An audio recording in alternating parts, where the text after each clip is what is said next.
All right, we're here with the returning Brad Gilmore. How many times is this? Five times, man. This is the You Five get- Timers Club now. Yeah, you get the green jacket with Bruce Dickinson and Paul Stanley and a few of the other I'm in esteemed. great company.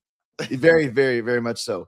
But we've had you on before for a multitude of things, mostly for Back to the Future stories.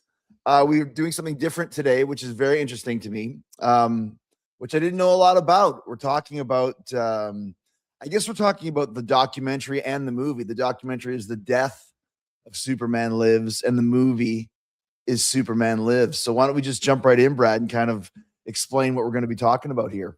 Well, when I first heard this story years ago, and you and I were talking about doing something else, I'm like, this sounds like a story that would be right up Chris's alley, because this is the story of the Superman film that never was. And I was like you, when I first saw this documentary, I was like, wait a minute. They were doing a Tim Burton directed, Nicolas Cage starring Superman movie written by Kevin Smith. How did this, how did I never hear about this in my life?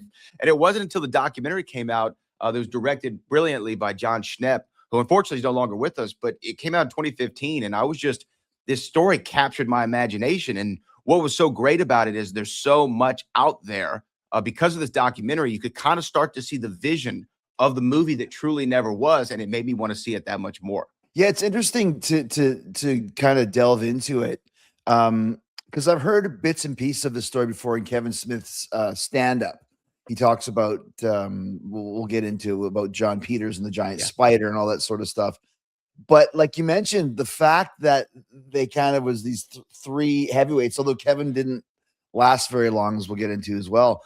But the biggest thing to me is, even with Nicolas Cage, even with Tim Burton, even with Jon Peters, who's one of the most famous movie producers of all time, that in the end, spoiler alert, the movie never got made, and the plug was pulled 3 weeks before production was set to start. And it blew my mind that even at that level, you never know if the movie's going to actually be made or not. Not only at that level, but to be that far into production. So this wasn't just like a, hey, here's this Kevin Smith script floating around that they were talking about doing, and Nicolas Cage was kind of attached.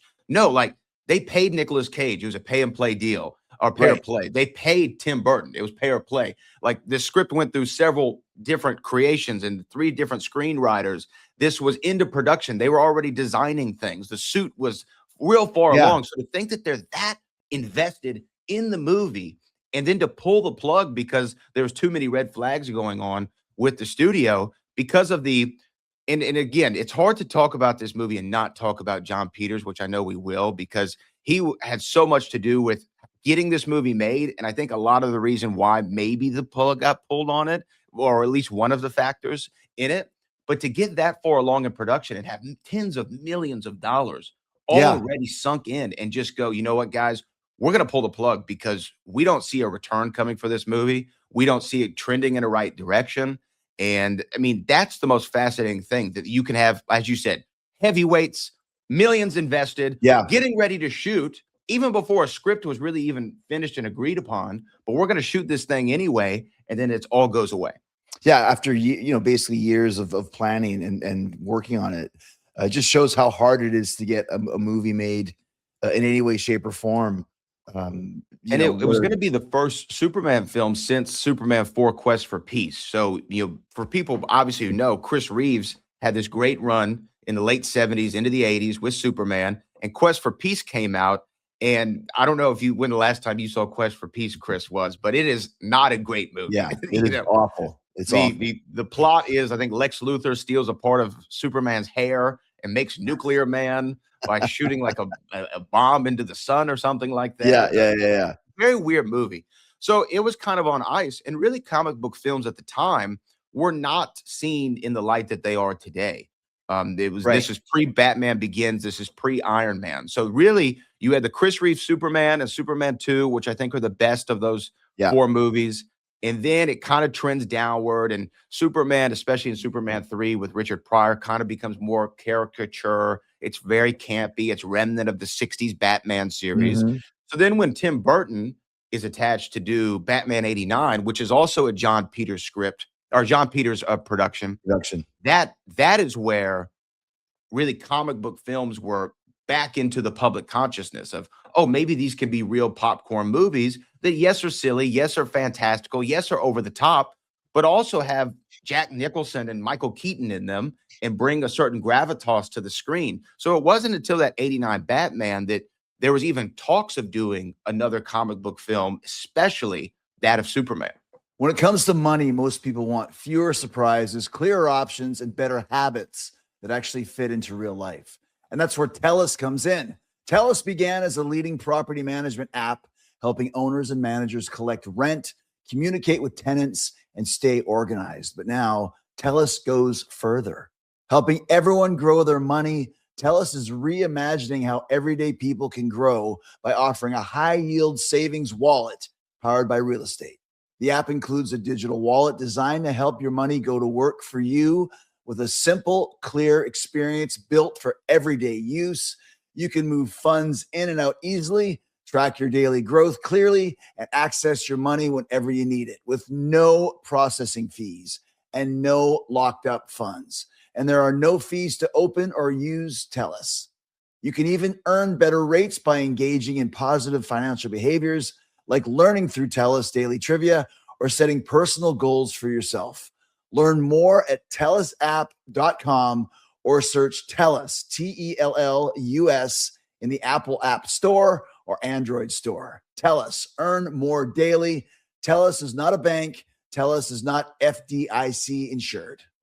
I love the line, just to touch on it briefly, when I remember when Michael Keaton got cast as Batman, it was such a huge controversy. And Kevin Smith said the internet didn't even exist at that point, but the internet was still angry that Michael Keaton was cast. That's how pissed off people were.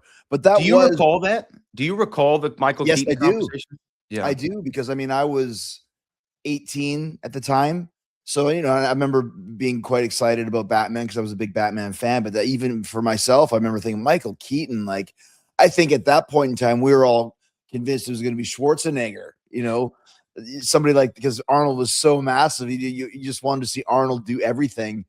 And Michael Keaton seemed like such a nerdy guy to get that call, you know. So it was very controversial. But of course, he does a great job and he crushes as it. He's probably the best out of all the Batmans pre Christian Bale, in my opinion. I think he still might even best Bale for me, just because the dichotomy of Batman and Bruce Wayne was so present with him. Because he almost was reclusive and almost like as Bruce Wayne, he almost felt like he was almost on the spectrum in a way. Like he had this weird kind of slant to his character that he didn't fit in socially. And that's why Tim Burton was a great pick, right? Because he could figure out how to do Batman and how to do Joker for that matter. But, you know, you have to talk about Jon Peters and what he brought to it. So Jon Peters is this legendary Hollywood producer who at first was the hairdresser to Barbra Streisand and then ends up dating her and becomes a movie producer. And Kevin Smith, I think, said it in his Evening with Kevin Smith, which is where I first heard this story really told. He says, because that's how you do it in Hollywood. You fail upward. You know, you start as a hairdresser and you end up dating Barbra Streisand. And the next thing you know, boom, you're producing these movies. But he went on to do a lot of great films in the early goings. He did, as we talked about, Star is Born. He did Clue. He did Caddyshack. He did Flashdance. He did Color Purple. Like, he did American Werewolf in London. American Werewolf in London. Rain Man. Tango and Cash. Like he did so many big movies. Witches of Eastwick, which was another Jack Nicholson movie. And so he did so many big films that he really became a Hollywood heavyweight in every sense of the word. And for him to bring Batman to life and to give Batman kind of a darker edge and have the vision to have Tim Burton with it is really a stroke of genius. Yeah, and obviously, like you mentioned, he very quirky guy, and he's this documentary, The Death of Superman Lives. It's really well done because they talk to Kevin Smith and they talk to Jon Peters and they go to Tim Burton's house, and they've got fairly all access to everybody in this, which I thought was very, very interesting. And what was the filmmaker's name again? Jon Schnepp. Jon Yeah, Schnepp is the guy who directed it, and he did a and great job compiling everything. he did, and Kevin mentioned last night when I was talking to him about this that Jon has passed away since this movie came out. But yeah, I mean, it's very interesting to see everybody talking about it in depth, and just to hear, you know, Jon Peters and his craziness and his quirkiness. And you know, when Kevin was first approached to write the script, Jon Peters had 3 rules. Yeah. Why don't you tell what the 3 rules were, Brad? First one was he didn't want to see him in the suit, which is the Superman suit. He didn't want the S on the chest. He had a particular word that he described it as that we won't repeat here, but he didn't like the S on the chest. He didn't like the tights. He didn't like the cape. So that was rule number 1. Rule number 2 was I don't want to see him fly. You know, and when you think of Superman, you think of the S on the chest and him flying. Yeah, that's like the 2 foundational things. And I think even Kevin says, like, that's the essence of Superman is the cape, the tights, and the flights. So no tights, no flights. And the third thing that he requested is I want him to fight a giant spider in the 3rd act. Yeah. And that was something he was so fascinated by. And he asked Kevin Smith, he said, do you know anything about spiders? And Kevin Smith said no. And he says, well, they're the most vicious killers in the insect kingdom. Yeah. And I think Kevin goes back to the producers over at, or the studio at Warner Brothers, and they're like, so did you meet Peters? He was like, yeah. They're like, did he talk about the spider? And he's like, what is the deal with the spider? Why is the spider such a thing? And so even in the script that Kevin Smith writes, which I've read the Superman Lives script, it's out there online if people want to read it. It's the spider's in it, and it's called a Thanagarian snare beast because they just didn't want to say spider. So that's what he comes up with, a Thanagarian snare beast. And also, while they're on Krypton, Kal-El, which is Superman's, you know, Kryptonian name, he's having and Kal-El and Jor-El are talking to Dan T. If you can put together the connection between Dante from the Clerks movies and Dan T was one of the characters that Kevin wrote in there. But Kevin also, so he actually just went to Warner Brothers as really as a general meeting because he had done I think the script for Chasing Amy had come out, and Mallrats was big. And of course, Mallrats is a lot about comic books, and Stan Lee's in Mallrats. And there's talks about the Kryptonian condom and how that would work. And that's one of the legendary scenes for the movie. So he was having kind of a general meeting, and they were offering some rewrite work. And one of the things they offered him was Beetlejuice Goes Hawaiian was one of the scripts that they wanted him to rework, which is could probably be another documentary about Beetlejuice Goes Hawaiian. And then the other one was Superman. And he went home and he read the Superman script, and he told them, this is the worst thing I've ever read. This is a terrible script. And he finally got it to where they said, well, how about you rewrite it? You take a shot at it. And then that's really where the ball started to go. And then he had to work with Jon Peters, the no tights, the no flights, the Thanagarian snare beast, and work all of that stuff in. And Kevin tells this great story of having to go see Jon Peters, who I actually think comes off great in the documentary, Chris. I don't know about you, but he comes across as a typical, very powerful genius who also is, you know, insane. It's Vince McMahon. You know, he's crazy, like you said, but he's also very smart. But throwing in some of these things, like, there has to be a giant spider. There has to be. There's just because there has to be. That's the most dangerous animal in the kingdom. You know, so like, you know, and then there has to be polar bears because they're the most dangerous animals in the kingdom. It's like, you know, there's just these quirky moments. But he does come across very well. I love the part too, before you continue on, where for no particular reason he picks up a phone and starts talking. He answers a phone call, and he makes some kind of a deal in the middle of the documentary. And John, the director, left it in there, which I thought was great. I love that moment too, because it also, I think Vince is a good comparison, because it's kind of like on certain things, it's like, well, why would we have a spider in the movie? Well, why not? Yeah, exactly. Spider. You know, everyone loves spiders. It's a very Vincian. We had that once when the Planet of the Apes were doing a collab with us when the movie came out, and Vince was adamant that I'd have to do something with a couple of the apes, the Planet of the Apes, because I was quoted to me that Vince loves apes, so you have to do something with the Planet of the Apes. Why Vince loves apes? That's all we know. Didn't you pie Stephanie McMahon? Isn't that Yeah. what happened? Yeah, Yeah. because he was like, "Here, do something with the apes, figure it out." And it's like, "What are we gonna do with these apes?" Well, a good pie in the face always works.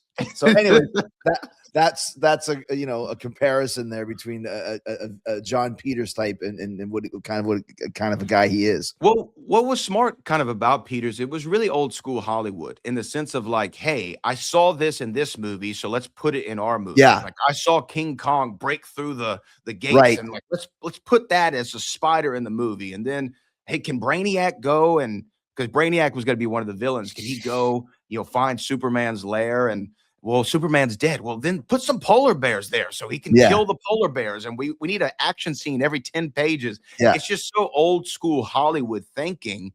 But it's probably what made him so prolific as far as, I mean, it was his idea in the 89 Batman, which is maybe one of the quote, other than where does he get those wonderful toys?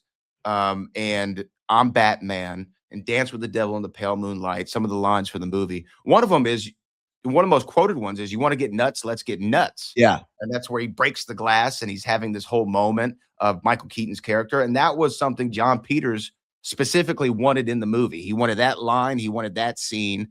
The cathedral in Batman 89, where they have the big showdown.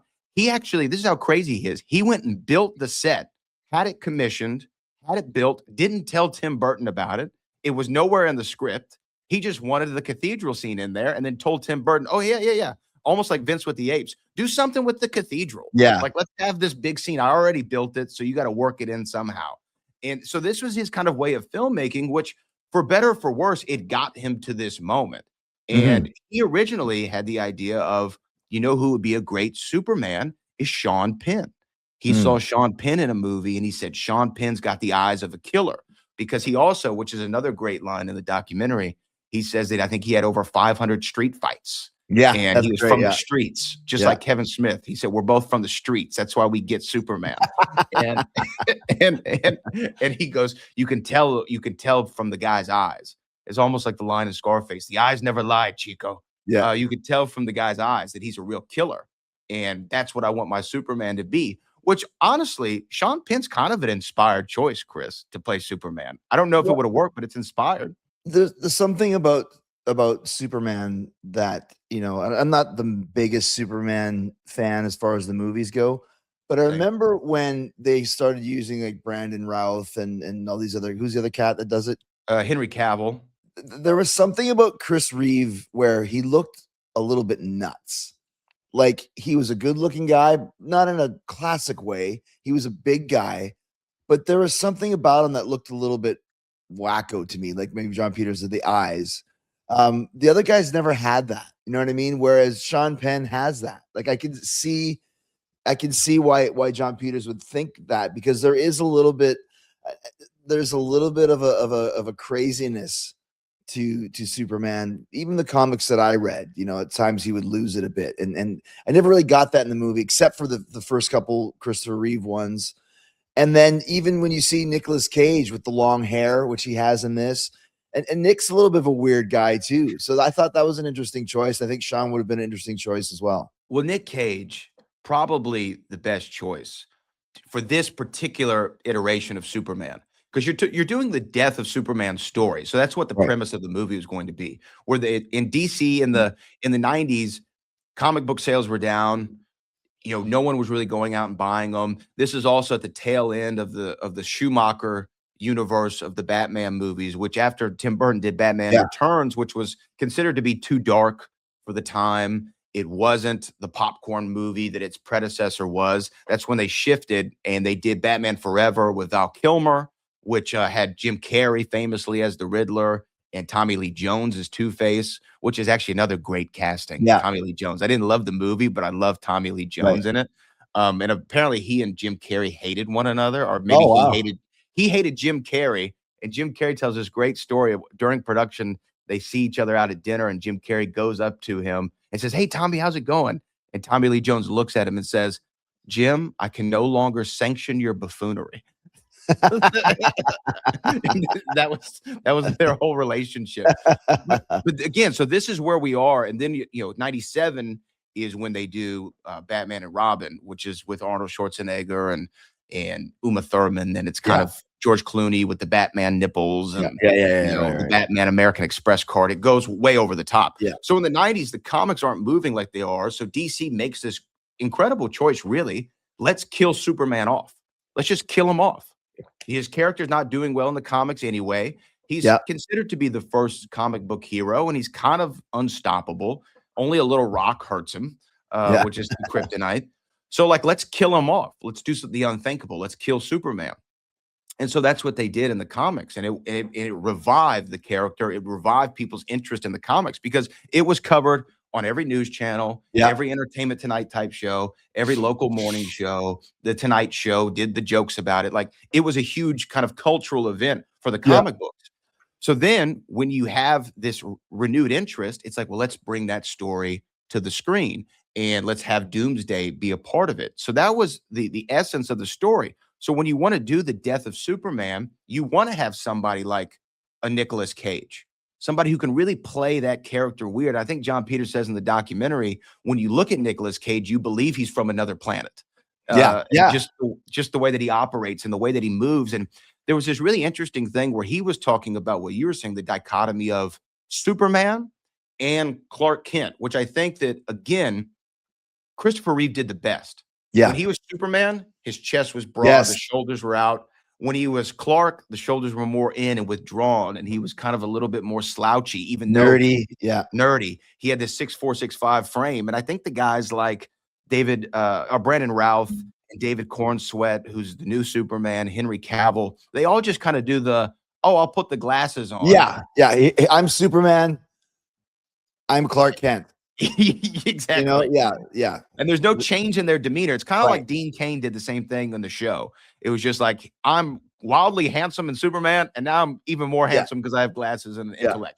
But when Nick Cage was thinking about playing Clark Kent, he had this really interesting idea where he would say, like, well, you know, like, what if Clark's walking down the street in Metropolis and he starts laughing? And they're like, well, why would he start laughing? Oh, because he heard a stand-up comic from 3 blocks away telling jokes because of his super hearing. And like, just even that thought, to me, gives a lens into the mind of Nicolas Cage putting this character together and how he would play a Clark Kent, how he would play Superman. And then how do you come back post-death? And that was also like a really interesting thing, because if you go out and you Google Nicolas Cage Superman, you can see the pictures. Even if you don't watch the documentary, you can see the pictures with the long hair and kind of the haggard look and the different take to Superman, not the athlete that I think that we would expect Superman to be. Because really, if you were to draw Superman, you would think it would look like an Arnold Schwarzenegger or somebody of that ilk. But I think Nick Cage had the right take on it. And then him and Burton together could have really explored what it was like to be an alien. Because that's what I think that Tim Burton always did well. His movies are always about outcasts, you know, whether it be an Edward Scissorhands or even something like Dumbo, which he did recently, or any of those movies. It's also why I think he works so well with Johnny Depp, is because they know how to capture that outcast character. Ed Wood is a great example of that. Great example is Ed Wood in how you can kind of figure out the story behind this outcast and this oddity, which is what Superman is. He's an alien from another planet. Who better to do that than Tim Burton and Nick Cage? Let's go back to Kevin Smith for a bit. He writes the script, which, by the way, Jon Peters says that Kevin is lying with the no flight and no tights and the spider. Not about the spider, but the no flying and tights, which I would probably take Kevin's recollection more than Jon Peters. Yes. Kevin writes the script, and it's not very well accepted by these guys. Yeah, you know, Tim Burton read it and he goes, look, I don't want to do the Kevin Smith script. I don't find it to be good. I don't like it. I want to go in a different direction. And that's when Superman Lives, which is the name of the movie, which Kevin stole from Fletch Lives, the sequel to Fletch, because we know he's a huge Fletch fan. And they bring in another writer who actually helped on Batman Returns. And even that script wasn't really getting it, because I think that this is the proverbial too many cooks in the kitchen. Yes. You know, and they're trying to put together the story of this. And it's like all these abstract ideas coming together. It's like, well, let's have the Thanagarian snare beast. Well, we want Brainiac in there. Oh, we want to have Doomsday.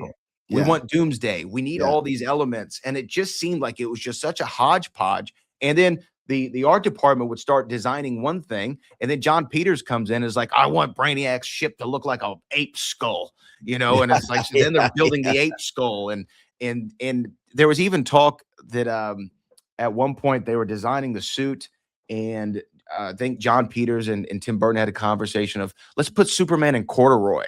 Let's put him in Michael Jordan basketball shorts and have him have like Jordan shoes instead of the suit as we know it. So again, they bring in Dan Gilroy to do the third script, and he's really trying to put it all together and how you're going to have Brainiac and how you're going to balance all these elements.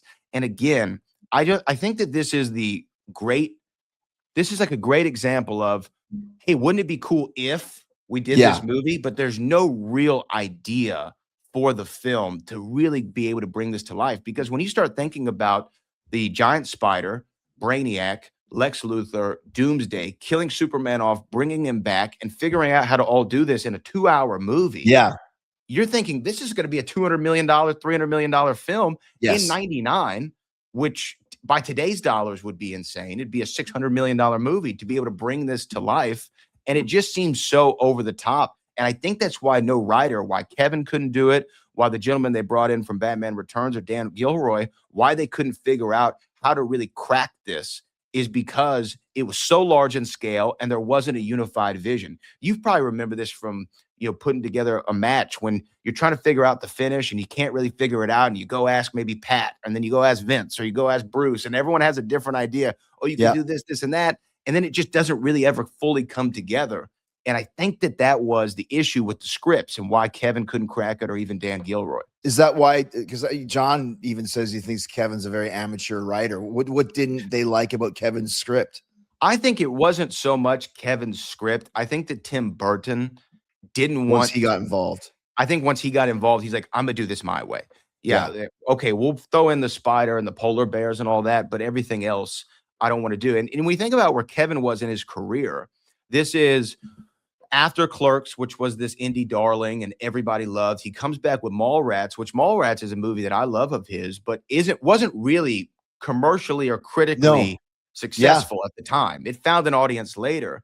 And so he was in the middle of doing, I think, writing Chasing Amy, and then eventually doing Dogma, which I think Dogma is my favorite Kevin Smith movie. Yeah. And when you see the scale of Dogma, I don't find him to be an amateur writer at all. Dogma is hilarious, big in scale, comic booky in its own ways, while bringing in, the heaven and hell and the Catholicism of it all, figuring out how to, have action sequences and actually saying something.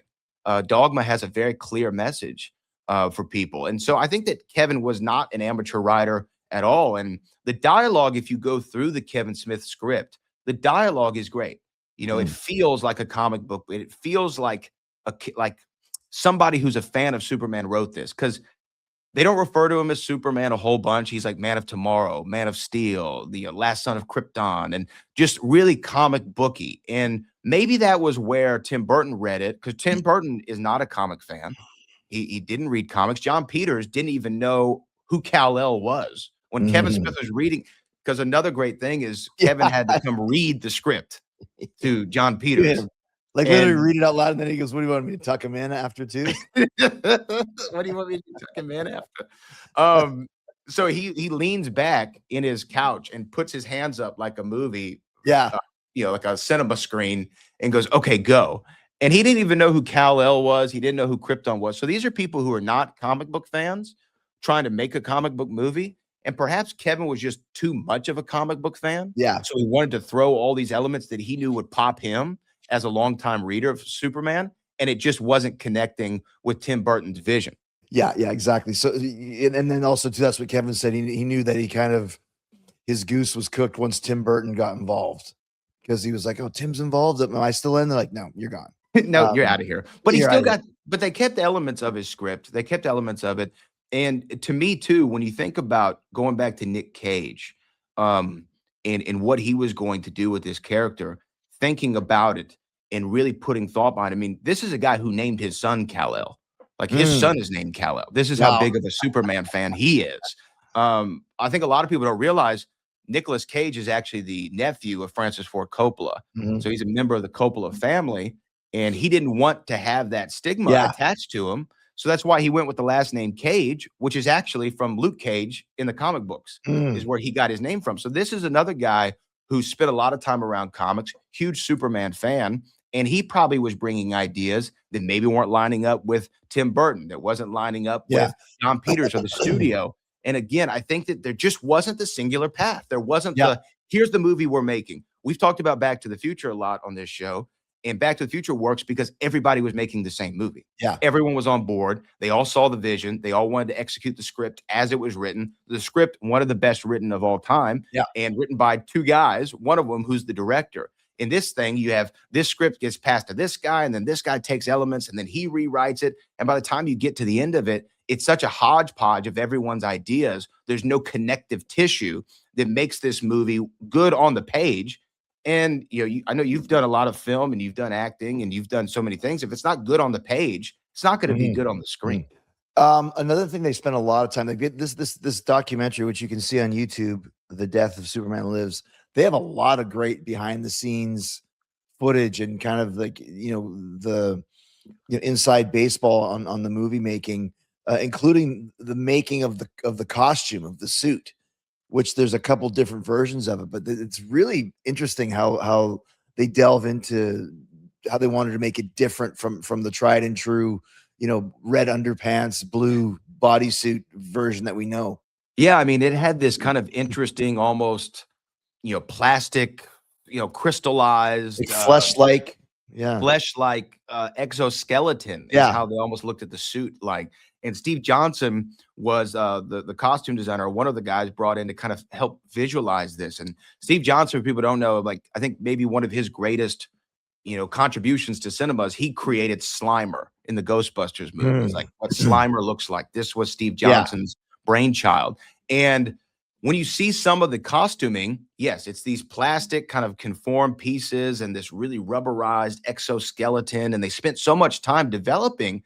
And I think this really drives home the point of how far along they were with this thing. They're developing the suit. They're testing it. They're doing footage. They're trying all kinds of different materials. And how do we illuminate it? How do we make it look like it almost looked like a Chris Jericho light up jacket? Right. It had all the lights going through it and the different things. And they were trying to figure out what the look was going to be. And you see Nick Cage trying on these plastic pieces and wearing the black kind of exoskeleton suit of Superman. And you can start to see the vision. And again, I think that this would have been from the costuming, from the wardrobe department, from the art department, from what we can hear from the scripts and the different iterations, I would say the most ambitious Superman movie ever made. And it would be one of those things to where when it came out, you can already tell just from looking at it, it would be incredibly divisive. There would be people who go, oh my God, I love this. They took a chance. They went out there and really tried to tell the story of this alien sent from another planet. Or people go, what was this? This is not Superman. This is Nicolas Cage doing weird stuff in a plastic suit and Michael Jordan basketball shoes. Like none of this makes any sense to me.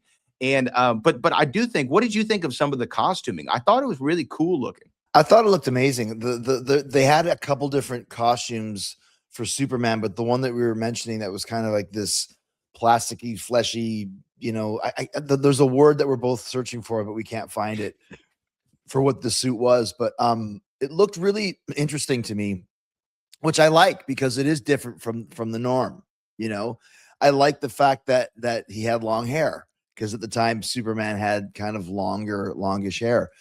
There's another great moment where somebody takes a picture while Cage is doing a costume fitting, where his eyes are kind of half closed, and it gets out, and people are looking at this, judging the whole movie just by this one unauthorized picture, and just how dangerous that one picture and how damaging that one picture was. Yeah, I mean, when people saw that, they immediately, it was just like Michael Keaton. Like, this is Superman? Yeah. Are you kidding me? This? No. And again, maybe the internet wasn't at its full height then, and there obviously wasn't social media. We're talking about 97, 98, 99 when they were putting this movie together. But there was enough chatter even about that in circles, which Warner Brothers heard, and they were probably like, "Man, we're already getting killed with the way this guy looks with this leaked photo. None of us can agree on what this movie's supposed to be. It's going to be box office. I mean, it's going to be so much money we'd have to kill it at That's the the box picture office." right there. There it is. Yeah, Yeah. look at that. He kind of like, And again, he's wearing like a choker, like yeah. the Superman suit kind of is a little bit, almost got a little bit of his bust showing. It's a strange picture. And if you were to see that, Chris, back then, you probably would have been like, "Oh, absolutely not. No Right. chance in hell." Now, that's an early costuming. It's very early on. It doesn't mean It's that's not lit. He's not posing. It's not ready. It's a candid picture that somebody took, unauthorized. But they were, and I didn't mean to cut you off before, Brad. No, But you even hear Tim Burton going like, "That's why from then on we go 3 miles under the earth in a steel room with one camera in it, that every photo has to be authorized." Just how damaging that one picture was.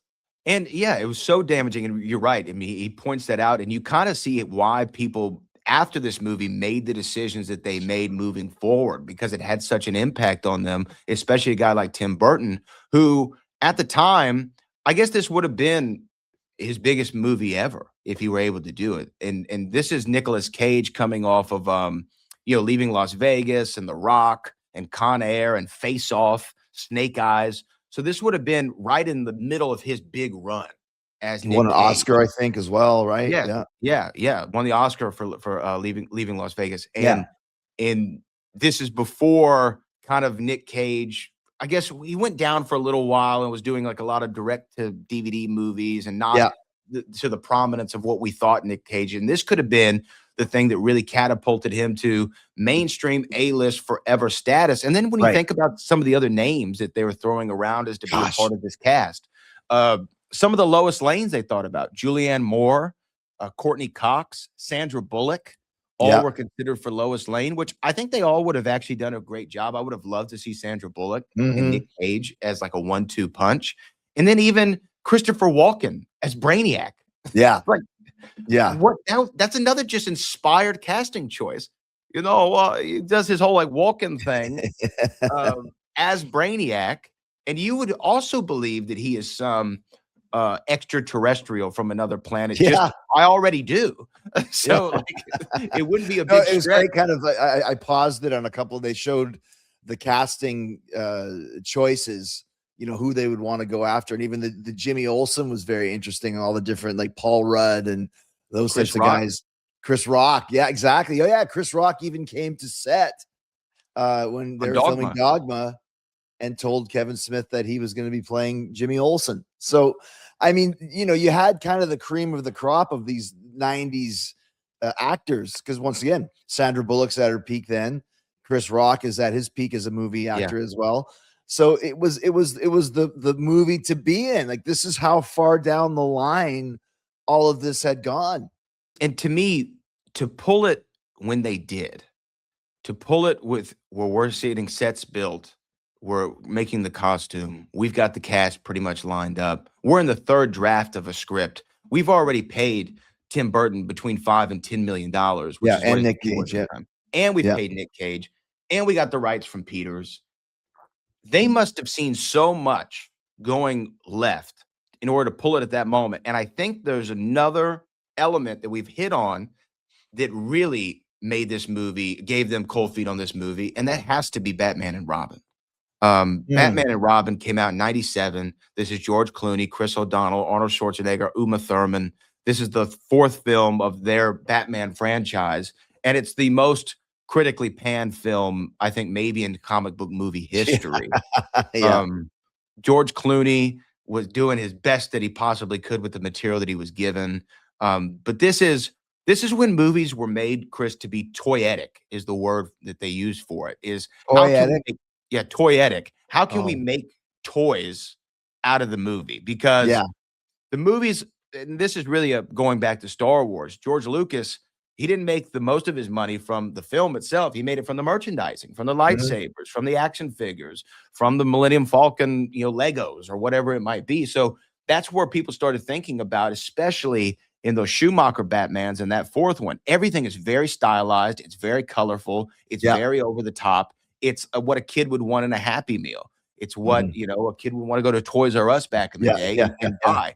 And so that's again what they were thinking with this Superman movie too, is so we want to make it toyetic. So I think what happened with that Batman and Robin, because it wasn't well received, when Warner Brothers is looking at doing Superman and relaunching this franchise, they're saying, if this doesn't work coming off of the already tepid response to Batman and Robin, we're in a really bad place. Yeah. Because they also weren't having box office success. This is not Warner Brothers like we think today. They were going through a time where they weren't producing any movies that were really giving them a huge hit.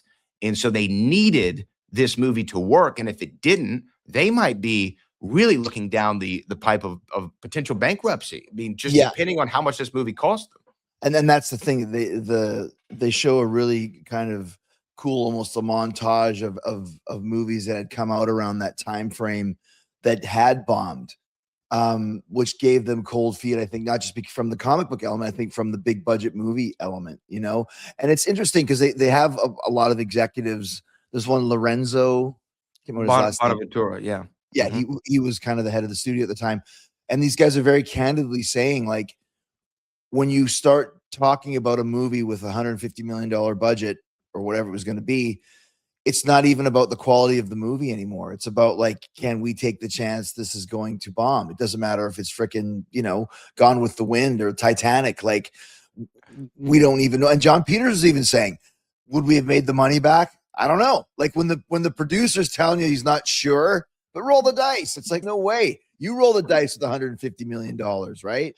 So that to me was something that was interesting, where the filmmakers themselves didn't even have full confidence in that this movie would be a hit. And it just goes back to they didn't believe in the vision of it. I think it's just Too many they didn't cooks believe in again. Yeah, too many cooks. It's just no one believed you. Everyone was like, a Superman movie is a great idea. Adapting Death of Superman's a great idea. And I think that's where the agreement stopped. Like, we agree on that, but we agree on nothing else of how this movie is going to get done.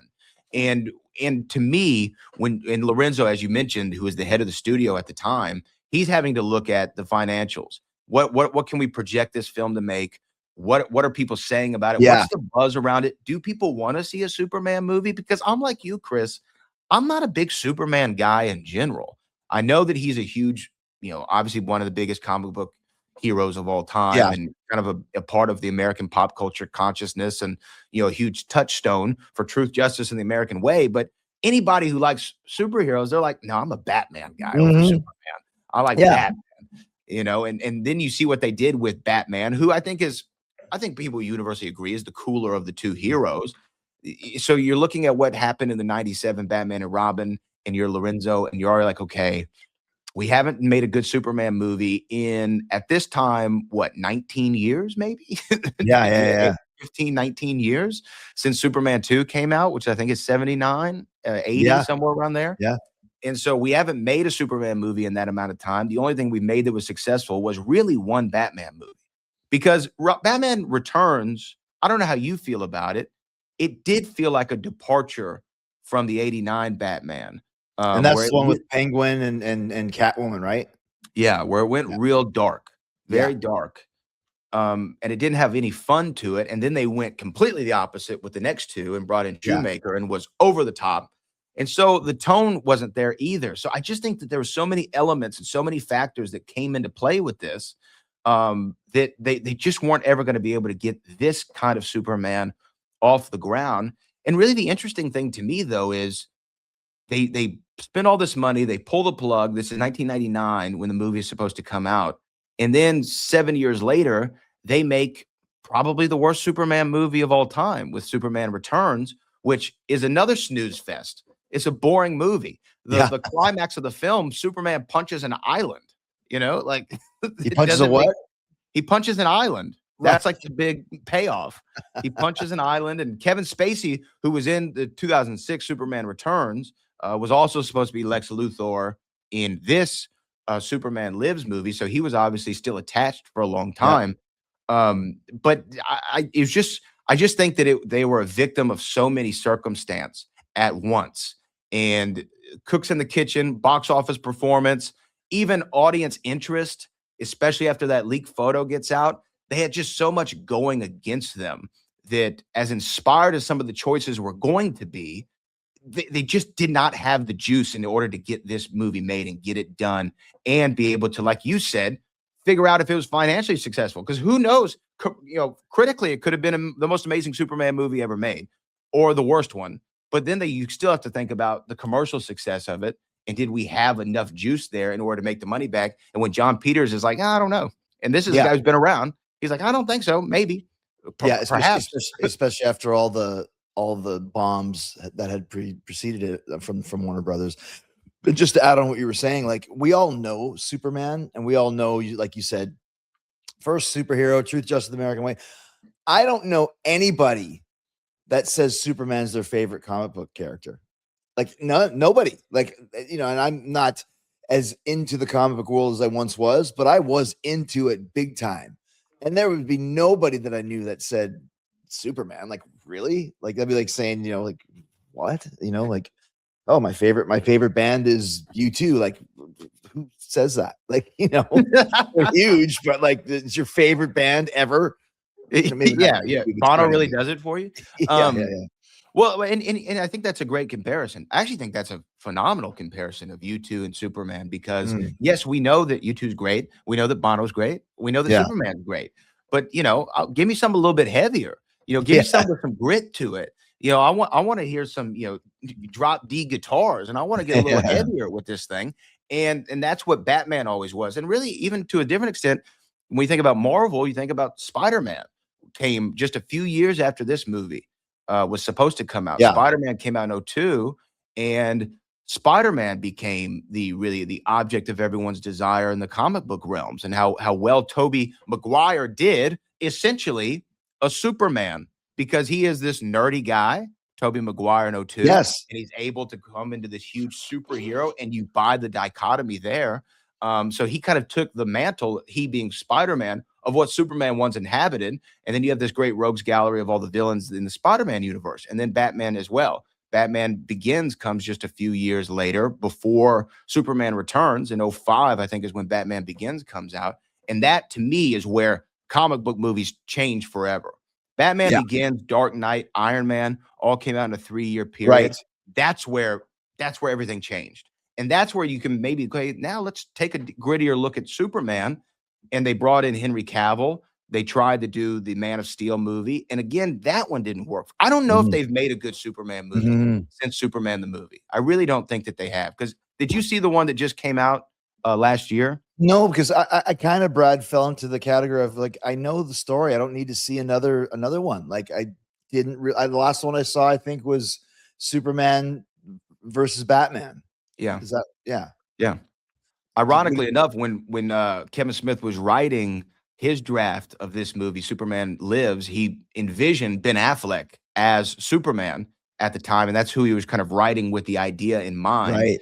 And this is, again, way before Ben Affleck was a huge star.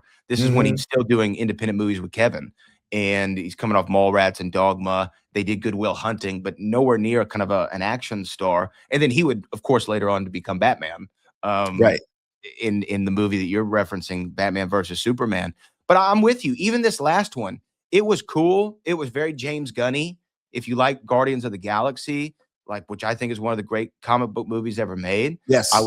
I was going into this one expecting that level. And I think it's something with the character.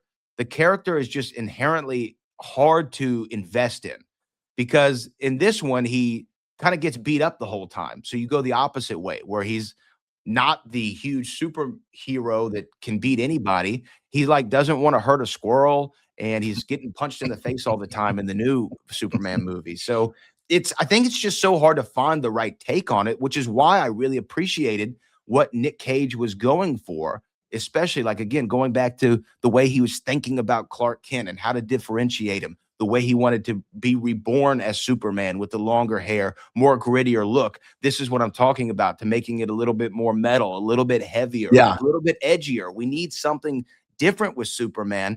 And if anyone could have done it, Tim Burton and Nick Cage, that would have been a duo that I'd still kind of like to see what they would be able to pull off. Yeah. Well, yeah. As we start to wind down, that is something that it was interesting that when they pulled the plug and Jon Peters was like, "You can't do this to me. I'm going to stay on it and stay on it and continue to, try and get this movie made." He actually is one of the producers on Superman Returns, which I thought was interesting, which I did not realize. Also, go ahead. Oh, I was going to say, and maybe this is what you were about to bring up, but when Jon Peters when he's married to an idea, he's going to get that idea made. He's going to figure out how to do this, right? And this is a guy, like we said, we've gone through all the movies, and even a playboy of his time, right? This is a guy, he dated Vicky Vale, as he famously told everybody, Kim Basinger. He was married to Leslie Ann Warren, who actually played Lois Lane at one point in a TV movie. He was married to Pamela Anderson. He was with Barbara Streisand. He's a very interesting guy. And I think even Bradley Cooper plays him in a movie called Licorice Pizza, which is a Paul Thomas Anderson film. And again, Bradley Cooper did A Star Is Born, which Jon Peters was a producer on Bradley Cooper's version. Right. But when he's married to an idea, this guy's married to an idea. And so in 1999, when this movie was supposed to come out, there was another film that he produced, which was a Will Smith and Kevin Kline vehicle called The Wild Wild West with Salma Hayek. And this is an adaptation from I guess it was the 60s or 70s television show of the same name. And what is in the third act? What's the big climax? The bad guy, whose name was, I think, Loveless, he is in a huge robot mechanical spider that Will Smith has to figure out how to pull the plug on, because he wanted that Thanagarian snare beast, damn it. And he was going to get it, whether it was in Superman or the Wild Wild West. Kevin tells a great thing. He said that effing guy finally got his effing spider. Man, but yeah, it's amazing. It's so ridiculous. But also too, they talk about Tim Burton, how he was kind of went into hiding for a few weeks. He was so depressed that the movie didn't get made. Like this, like I put myself in this position as an actor, amongst all the other things, but just once again thinking about, like, I'm doing a movie in March, and it's like, what if it gets Superman Live? Like, you just don't know. You could be on set for 6 weeks, like Eric Stoltz was, and get fired.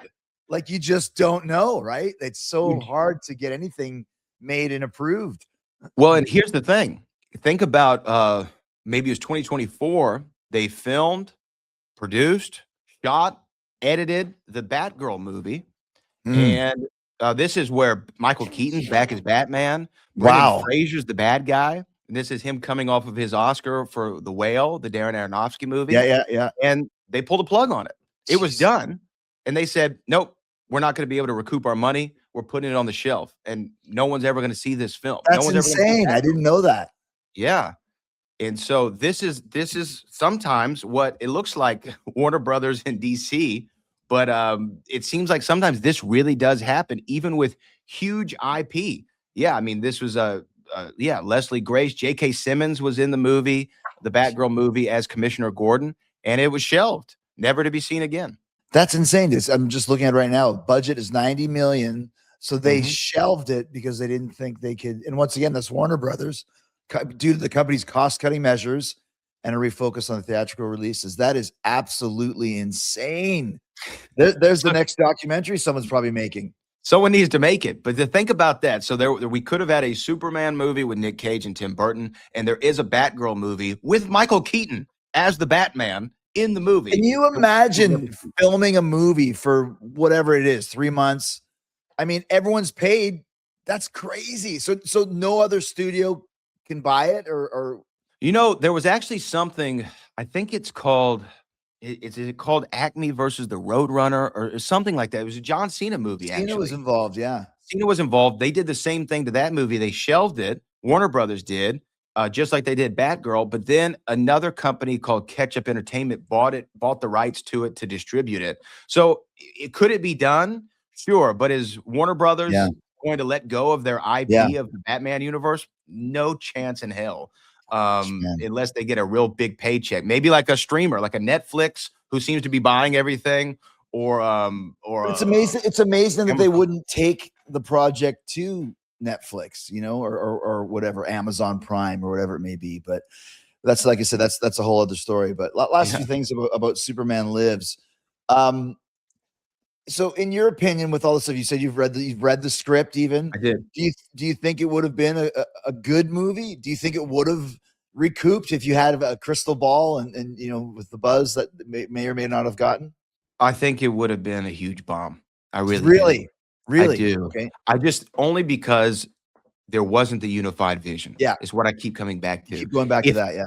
If everyone was on the same page and they were making the same movie, it would be different. Think about a band. Like when you're putting together a song, you're writing, something with Fozzy, then everybody has a different idea. Well, Yeah. no, I want the bass line to be a little funkier. Yep. Well, no, I You're want the right. drum to be slow. I want the lead guitar to feel like this, or I want the lyrics to be like that. If y'all are all agreeing on what the sound of the song should be, it's not going to be a hit record. It's not going to be Yeah. Judas, right?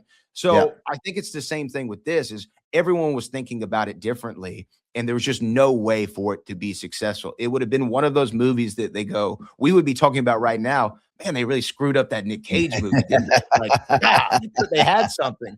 They really screwed that thing up.